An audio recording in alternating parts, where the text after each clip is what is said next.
ማነው ትዝታ ያለበት እንደኔ የገጠር ልጅ ዲብዮሽ ጨዋታ ትዝታ ያለበት በላይ ክላችኋለሁ ውዶችዬ።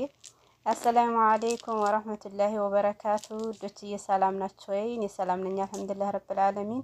እንዲሁም ክርስቲያን ወገኖቼ ሰላም ብያለሁኝ። በያላችሁበት አላህ ይጠብቃችሁ፣ አላህ ይጠብቀን፣ ሀገራችንን መላ ሰላም ያድርግልን እላለሁኝ እና ውዶችዬ አበረታቱኝ በመልካምነት እላችኋለሁኝ። ዛሬ ያው እንግዲህ እንደምታዩት ዲቢዮሽ እየተጫወትኩ ነው። ልጅነቴን አስታውሼ ያው ልጅነት ቀረች እንደዋዛ እንደተባለው እንደዋዛ ቀረች ማለት ነው።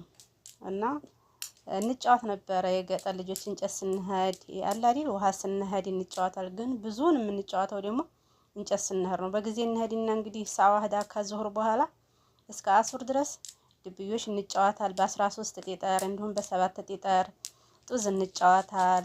ሰኞ ማስከኞ እንጫወታል። ብቻ ደስ ይል ነበር። ከቶም ዲቢዮሽ ስንጫወት ትላልቆቹ ሲያው ዲቢዮሽ አትጫወቱ ጡዝና ሰኞ ማስከኞ ነው እንጂ መጫወት ዝናብ ይሰቅላን ይሉና ነበር። እሱ እኮ አባባል ነው። አላህ ሱብሃነሁ ወተዓላ ነው እንጂ የሚያውቀው የሰው ልጅ አያውቅም ማለት ነው። እና በጣም ደስ ይል ነበር። የገጠር ልጅ መሆን በጣም ደስ ይላል። እና እኔም ዛሬ እንደምታዩኝ በመዳም ቤት ልጅነቴን አስታውሼ ዲቢዮሽ እየተጫወትኩ ነው። እንጫወት እላችኋለሁኝ። እና የደበቀችውን ጢጠራ አንስቼ አሁን ብታይ ታጥረገርገኛለች። ወላኪን ያው ለሽ ብላለች እንጂ ማለት ነው። እና አበረታቱኝ በመልካምነት ውዶችዬ። ላይክ፣ ሼር፣ ሰብስክራይብ እስኪ አድርጉኝ።